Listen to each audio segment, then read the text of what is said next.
Ketika anak mengalami sesuatu yang sebenarnya itu terjadi sebagai akibat dari ia tidak mengikuti apa yang menjadi kesepakatan keluarga.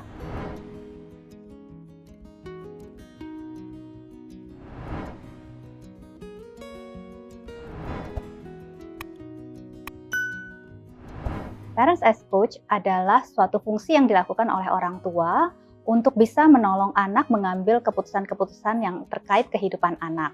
Dalam proses tersebut, orang tua menstimulasi kemampuan berpikir anak dan juga kreativitas anak melalui kemampuan mendengar aktif orang tua, sehingga orang tua dapat mengajukan pertanyaan-pertanyaan yang tepat kepada anak. Nah, di dalam melakukan praktek orang tua sebagai coach, tentu kita perlu memperhatikan usia anak.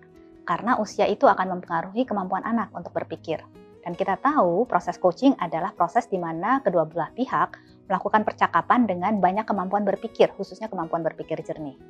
Nah, terkait dengan itu, kalau kita lihat ketika anak masih di bawah usia remaja, artinya belum remaja, kemampuan untuk dia bisa berpikir secara abstrak itu masih sangat terbatas. Artinya kemampuan dia untuk memperkirakan resiko-resiko di masa depan yang jauh ke depan itu masih sangat terbatas.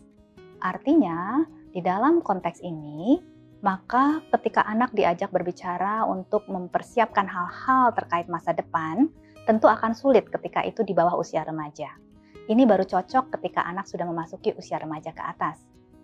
Nah, ketika anak-anak masih berada di bawah usia remaja, yang dapat orang tua lakukan dengan pendekatan coaching adalah ketika anak mengalami masalah, ketika anak mengalami hal-hal yang tidak menyenangkan, ketika anak mengalami sesuatu yang sebenarnya itu terjadi sebagai akibat dari ia tidak mengikuti apa yang menjadi kesepakatan keluarga, ataupun membuat pilihan-pilihan sederhana, seperti apakah ia mau bermain A atau bermain B. Nah, hal-hal itu juga dapat kita lakukan. Karena di masa-masa seperti itu, anak masih dapat memiliki kemampuan untuk berpikir yang sederhana, tidak terlalu abstrak dan tidak terlalu kompleks. Ikuti terus sosial media Tanam Benih untuk mendapatkan video-video parenting lainnya.